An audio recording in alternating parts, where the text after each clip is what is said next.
When I finished War and Remembrance, I had spent 10 years on the Winds of War and War and Remembrance. I was kind of casting about, trying to look for something to do. And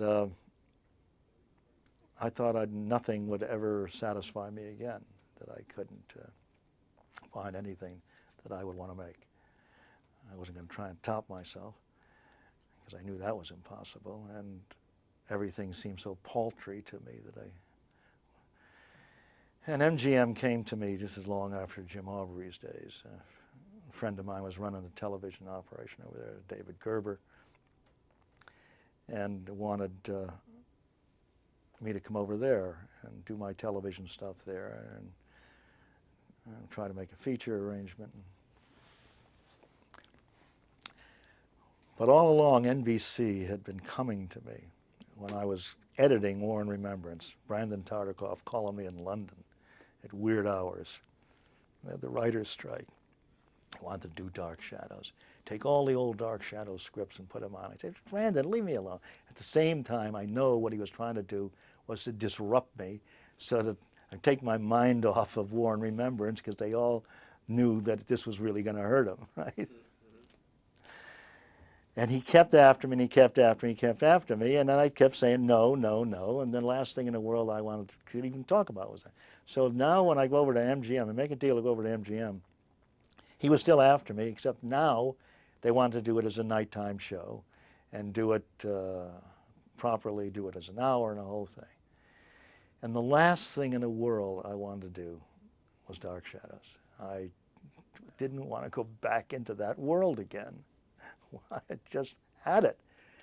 So I said to him, if you allow me to use the stories that I used before, and we started from the beginning with the girl arriving, that might be interesting, because I could do it in a way that I always envisioned being able to do it but couldn't do it. And they gave me a 13-week commitment to 13 hours. And I said, okay. So what I wanted to do was to do the Dark Shadows that everybody remembered, but wasn't really the way they remembered it. When you're a kid and you see a movie, your memory of it is totally different than it actually was. It's bigger, it's grander, it's more glossy. Then you go back and see it many years later and you go, wow, what's that? But I wanted this to be the way everybody imagined they remembered Dark Shadows. Totally got it. That was the plan, and we did it, and we made it happen. And we built the Great Hall. We took an entire soundstage. I mean, this was the Great Hall. This wasn't the little 9 steps in a little cramped corridor. This was a great hall that looked like Grand Central Station. And the look of it, I put my style into it. I shoot in a certain way. All the directors that worked with me on it all understood my style, and we all shot that way. It was lit brilliantly. I mean, it really came off magnificently, and it was exactly the image that lived in the imagination that never existed. This show was different in a number of ways than the original one. And Ben Cross brought something different than Jonathan brought to it. We can't say it's better than what Jonathan brought to it, but it was different. And what he brought to it was this serious danger. He was a very dangerous person, and yet he was able to embody the tortured soul, that whole quality of, he wasn't as vulnerable, but he was as tortured, and the women loved him as much, and he had a great sexuality about him. That was the difference between those two. When it opened on the Sunday night, coincided exactly with the bombing in the Gulf War. That first couple of weeks was a true nightmare. We were being preempted. We were right up against the war. We were running against Norman Schwarzwalder, or Schwarzkopf. half the show would be preempted in the East, and it would run in the West, and then they would do a make good, and nobody would know. Directly up against the goal. Yet it still did great, and it attained the audience that these people really loved. It was absolutely fascinating. They got all the kids, they got all the people 18 to 34 that they wanted.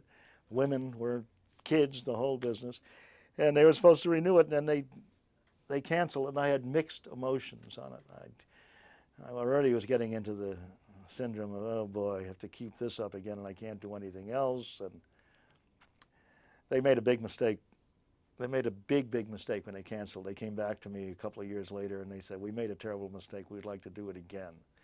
We want to put this thing back on the air again. So we went through a whole development process, and then all the people involved got fired, and it never went back on.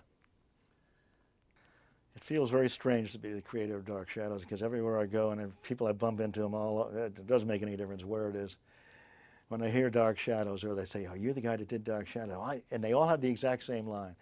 I used to run home every day from school to see Dark Shadows. Same, it's like somebody wrote that line for them. I don't know, it feels, I always said I'll probably be remembered for Dark Shadows and not the things that I really cared about, which were the great epics that I made. Dark Shadows will be the thing that will be on my gravestone. But I love Dark Shadows. And yeah, I guess it's terrific to have somehow created something that will live forever. It's not like brain surgery, but it's